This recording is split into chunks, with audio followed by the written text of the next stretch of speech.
Hello student. आज हम लोग आगे नेमिंग रिएक्शन कर रहे हैं अल्कोहल फिनॉल ईथर की। थोड़ी सी रिएक्शन और है इनमें, कोई ज़्यादा नहीं है। सारी रिएक्शन लगभग जो इम्पोर्टेंट हैं वो होती जा रही हैं। तो आज की जो हमारी इम्पोर्टेंट रिएक्शन है वो है फर्स्ट क्लीमेंशन रिडक्शन रिएक्शन। क्लीमेंशन रिडक्शन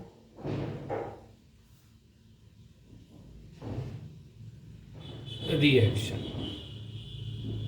इसमें क्या है, जैसे लास्ट हमने वीडियो में वॉल्फ किश्नर रिडक्शन रिएक्शन को देखा था, केवल रिएजेंट इसमें चेंज है, जबकि वॉल्फ किश्नर का रिएजेंट था वो हाइड्राजीन था। इसमें जो है वो जिंक अमलगम लेते हैं साथ में एसिड। तो आप कोई भी आप कार्बोनिल ग्रुप ले लीजिए, एल्डिहाइड कीटोन दोनों के लिए है, ठीक है। अगर हम रिएजेंट ले रहे हैं जिंक अमलगम ZnHg और किसकी प्रेजेंस में, एसिड की प्रेजेंस में, ठीक है। तो ये हमको क्या दे देता है, एल्केन दे देता है, रिडक्शन करा देता है। तो इधर कोई भी कार्बोनिल, इधर मान लेते हैं हम लोग एल्डिहाइड कीटोन को, अगर हमें एल्केन में चेंज करना है तो हम क्लीमेंसन रिडक्शन रिएक्शन का यूज कर सकते हैं। तो फॉर एग्जांपल सबसे पहले हम लोग ले रहे हैं एल्डिहाइड को, हमने लिखा CH3 C double bond OH। तो ये हमारा किसका फॉर्मूला है, एसीटल्डिहाइड का। स्ट्रक्चर को ओपन करके रखिएगा तो आसानी से रिएक्शन हो जाती है। ZnHg और साथ में Cl लिया, यहाँ से ऑक्सीजन हट जाएगा और इसकी जगह क्या आ जाएंगे, 2 हाइड्रोजन लग जाएंगे। भाई हमें तो रिडक्शन कराना है, रिडक्शन क्या होता है, एडिशन ऑफ हाइड्रोजन, या हम लिख सकते हैं रिमूवल ऑफ ऑक्सीजन, दोनों एक ही बात है। तो हमने यहाँ पे लिखा CH3 CH और 2 हाइड्रोजन लगा दिए। तो आप देखिए इस वाले कार्बन पे कितने हाइड्रोजन हो गए, 3। तो इसको हम लिख सकते हैं कैसे, CH3 CH3। तो ये क्या बन गया हमारा, इथेन बन गया, इथेन बन के कंप्लीट हो गया। अगर हम ऐसे ही दूसरा एग्जांपल ले लें, इसमें हमने अब की बार लिया है कीटोन, तो चलो कीटोन बना देते हैं, CH3 C double bond O CH3। किसकी प्रेजेंस ले रहे हैं, जिंक अमलगम ZnHg, साथ में हमने लिया है एसिड HCl। तो सेम प्रोसेस है, CH3 C ऑक्सीजन हटेगा, क्या लग जाएंगे यहाँ पर, 2 हाइड्रोजन लग जाएंगे इस वाले कार्बन पर, 2 हाइड्रोजन। और ये किससे जुड़ा है, एक कार्बन से और जुड़ा हुआ है इस तरीके से। तो देखिए क्या बना, CH3 CH2 CH3। अगर इसको हम कंबाइन करके लिखेंगे तो क्या लिखेंगे, CH3 CH2 CH3। ये क्या बन गया हमारा, प्रोपेन बन गया। तो ध्यान रखना है कि वॉल्फ किश्नर रिडक्शन रिएक्शन हो या क्लीमेंसन रिडक्शन रिएक्शन हो, तो एसीटल्डिहाइड बनाता है इथेन, और जबकि एसीटोन हमारा बनाता है प्रोपेन। तो ये इतना ही है क्लीमेंसन रिडक्शन रिएक्शन में। और नेक्स्ट इम्पोर्टेंट रिएक्शन है जिसको हम लोग कहते हैं, बहुत ज़्यादा इम्पोर्टेंट है, नाम है इसका हेल वोल्हार्ड जेल्सिंग की, जिसे हम लोग ना शॉर्ट में HVZ रिएक्शन भी बोल देते हैं, HVZ रिएक्शन, HVZ रिएक्शन। चलिए भाई इसको भी हम लोग देख लेते हैं, HVZ रिएक्शन में क्या है। आप यहाँ पर अगर हम HVZ रिएक्शन जो है वो कार्बोक्सिलिक एसिड के लिए, हमने यहाँ लिखा RCH2C डबल OH। तो जो हमारा ग्रुप है, फंक्शनल ग्रुप, भाई इस कार्बन पर अटैच है, ये वाला फंक्शनल इस कार्बन, तो इसको हम लोग बोलते हैं अल्फा कार्बन, अल्फा कार्बन बोलेंगे इसको हम। अगर हम इसको रिएक्ट कर देते हैं किससे, red phosphorus red phosphorus plus Cl2 plus Cl2। तो ये क्या बन जाएगा जरा देखिए, RCH, यहाँ आ जाएगा Cl और ये आ जाएगा COOH। तो ना यहाँ से हाइड्रोजन हटके हम यहाँ पर क्या आ जाएगा, Cl आ जाएगा। ठीक है, इसको हम लोग क्या बोलते हैं, alpha chloro carboxylic acid, alpha chloro carboxylic acid, alpha chloro carboxylic acid. केवल इस रिएक्शन में जो इंपॉर्टेंट बातें हैं वो हम लोगों को याद रखनी है, नोट बना के आप लिख भी सकते हैं। पहला, only chlorination, only chlorination and bromination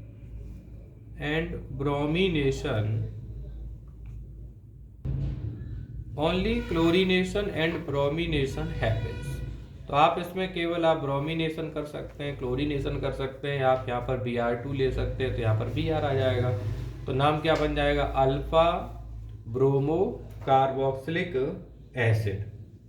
next इसमें दूसरा, इसमें जो इंपॉर्टेंट पॉइंट है वो ये है कि जो कार्बोक्सिलिक एसिड है, वह carboxylic acid with alpha hydrogen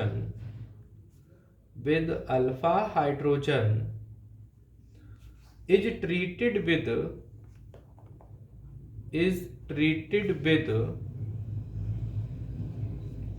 red phosphorus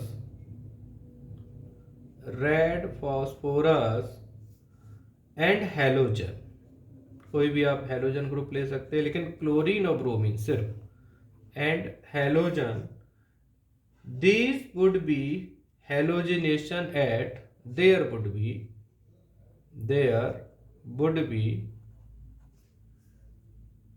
halogenation at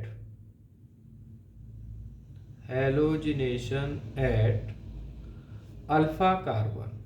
तो जो हमारा अल्फा कार्बन होगा आप वहीं पर हेलोजिनेशन करा सकते हैं, चाहे आप ब्रोमिनेशन करा लीजिए, चाहे आप क्लोरीनेशन करा लीजिए, इनके अलावा आप इसमें कुछ नहीं करा सकते। नेक्स्ट जो रिएक्शन है 2026 के लिए तो वेरी वेरी इंपॉर्टेंट है, कैनी-जारो रिएक्शन। कैनी-जारो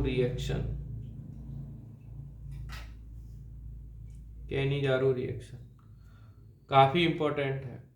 अब कैनी-जारो रिएक्शन जो है वो एल्डोल और क्रॉस एल्डोल के बाद आई थी। मतलब हम लोगों को पता है कि एल्डोल का किसमें होता है कि भैया ऐसे हमारे पास कार्बोक्सिलिक ग्रुप होना चाहिए, या कि क्या बोलते हैं, कार्बोनिल कंपाउंड होना चाहिए जिसमें अल्फा हाइड्रोजन हो। ठीक है, अल्फा हाइड्रोजन किसके पास होगी, जिसके पास अल्फा कार्बन होगा। लेकिन कैनी-जारो रिएक्शन जो है वो ऐसे कंपाउंड के लिए है जिसमें अल्फा कार्बन ना हो, अल्फा हाइड्रोजन ना हो। तो कौन सा ग्रुप है, तो हम लिख सकते हैं फॉर्मल्डिहाइड ग्रुप है जिसमें अल्फा कार्बन नहीं है। ठीक है, किसी भी ग्रुप पर जब भी हम दूसरा कार्बन लगाते हैं तो वो अल्फा कार्बन कहलाता है। उस कार्बन के पास अगर कोई भी हाइड्रोजन है तो उसको अल्फा हाइड्रोजन बोल देते हैं। तो कैनी-जारो रिएक्शन में आप लिखेंगे, इसमें इंपॉर्टेंट जो रिमेंबर पॉइंट है आपको याद रखने हैं कि क्या है कि शो बाई, ये कौन शो करता है, शो बाई एल्डिहाइड। अब कौन से एल्डिहाइड, जिनके पास अल्फा हाइड्रोजन ना हो, which do not have alpha hydrogen. तो हमें वो एल्डिहाइड लेने जिनके पास अल्फा हाइड्रोजन ना हो। ठीक है, फिर इस रिएक्शन को डिस्प्रपोर्शनेट रिएक्शन भी बोला जाता है, क्योंकि इसमें ऑक्सीडेशन और रिडक्शन दोनों एक साथ होते हैं सेम कंपाउंड में। तो इसका दूसरा इंपॉर्टेंट पॉइंट है, it is disproportionate disproportionate of aldehyde. तो डिस्प्रपोर्शनेट इसलिए कह रहे हैं क्योंकि इसमें ऑक्सीडेशन और रिडक्शन दोनों एक साथ हो रहे हैं और एक ही कंपाउंड में हो रहे हैं, इसीलिए इसको डिस्प्रपोर्शनेट ऑफ एल्डिहाइड भी कह देते हैं। तो देखो जरा रिएक्शन क्या है कि हमारे पास हमने एक लिया HCHO लिया, मान लेते हैं HC डबल बॉन्ड O और H लिख लिया हमने। तो ये क्या है, हमारा फॉर्मल्डिहाइड है। आप जरा देखिए फॉर्मल्डिहाइड, क्या इसके पास कोई दूसरा कार्बन है? नहीं है। तो उसके पास अल्फा हाइड्रोजन है ही नहीं भाई, ये तो ग्रुप, ये तो इस कार्बोनिल ग्रुप की हाइड्रोजन है, इनको नहीं। अगर इसके साथ कोई कार्बन जुड़ा होता तो वो अल्फा कार्बन होता, तो फॉर्मल्डिहाइड हो गया। ठीक है, हमें क्या करना है, एक बार इसका ऑक्सीडेशन करना है। चलिए तो हम ऑक्सीडेशन करा देते हैं, इसका ऑक्सीडेशन करा देते हैं हम लोग। ठीक है, तो क्या बनेगा, देखिए एक कार्बन है तो भैया बनेगा C डबल बॉन्ड O, ये तो C का रहा। ठीक है, और साथ में ये क्या बन जाएगा, O नेगेटिव K पॉजिटिव, और साथ में देखो इस कार्बन की वैलेंसी यहाँ कितनी है, 1 2 3, तो एक हाइड्रोजन और लगा देते हैं। तो अगर इसका नाम देखा जाए तो ये पोटेशियम फॉर्मेट बन के तैयार हो जाता है, पोटेशियम फॉर्मेट, पोटेशियम फॉर्मेट बन के तैयार हो गया। इसको आप HCOO भी बोल सकते हैं, सीधा सीधा HCOO। तो ऑक्सीडेशन हो गया। ठीक है, अब हमें क्या करना है, फॉर्मल्डिहाइड का ही रिडक्शन करा देना। तो हम रिडक्शन यहाँ करा देते हैं भाई, हमने लिखा HC डबल बॉन्ड OH। ठीक है, हम इसका क्या करा रहे हैं, रिडक्शन करा रहे हैं, रिडक्शन करा रहे हैं। चलिए तो रिडक्शन करा देते हैं। तो देखो रिडक्शन होगा एल्डिहाइड का, तो हमें पता है पहले से कि एल्डिहाइड का जब भी रिडक्शन होता है तो वो एल्कोहल में कन्वर्ट होता है। तो एक कार्बन की एल्कोहल कौन सी होगी, CH3OH। और देखो एल्डिहाइड को जब भी हम ऑक्सीडाइज करते हैं तो वो किस में चेंज होता है, कार्बोक्सिलिक एसिड में। तो जरा देखिए HCOOK, ये क्या है, सॉल्ट ऑफ कार्बोक्सिलिक एसिड है, इसी को हम लोग क्या बोल देते हैं, पोटेशियम फॉर्मेट।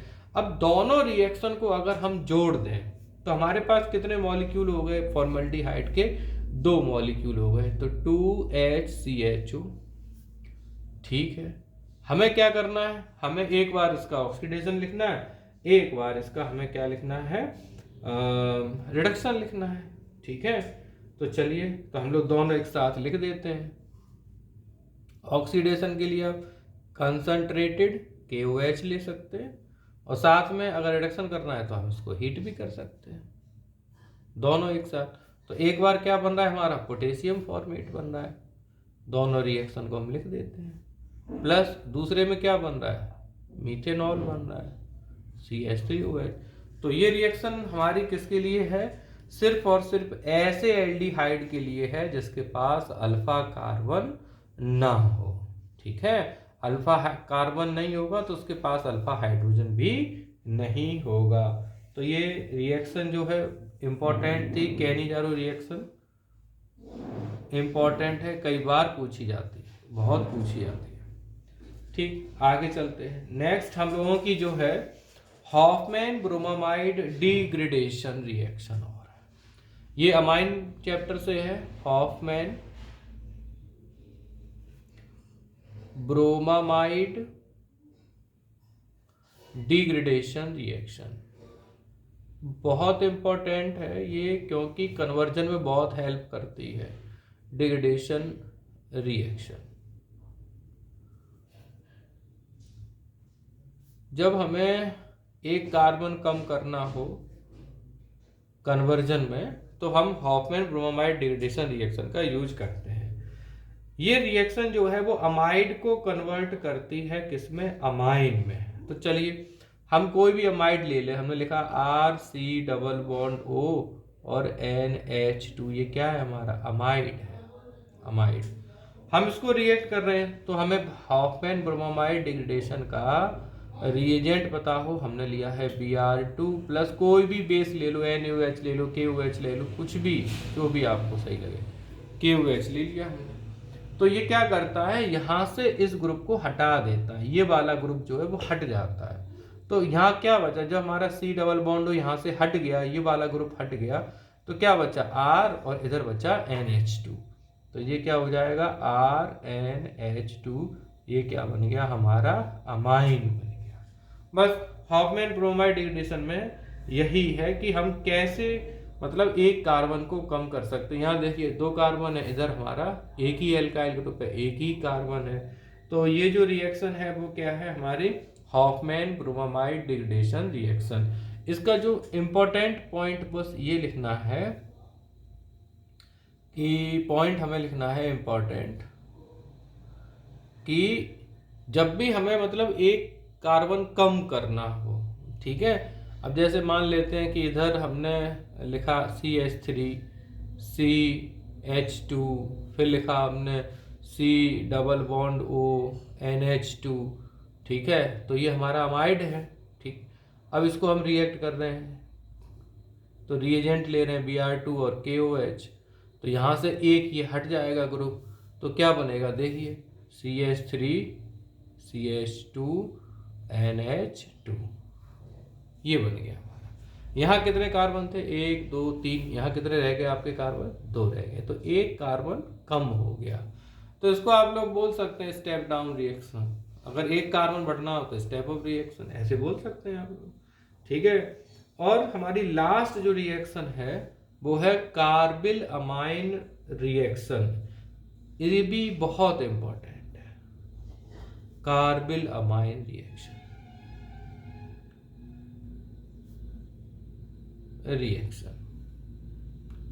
इसमें हम लोग टेस्ट करते हैं, क्या टेस्ट करते हैं, ये रिएक्शन जो है वो केवल 1 डिग्री अमाइन को डिटेक्ट करती है, ना कि 2 डिग्री और 3 डिग्री को। तो हम ऐसा एक पॉइंट लिख सकते हैं ना इसमें,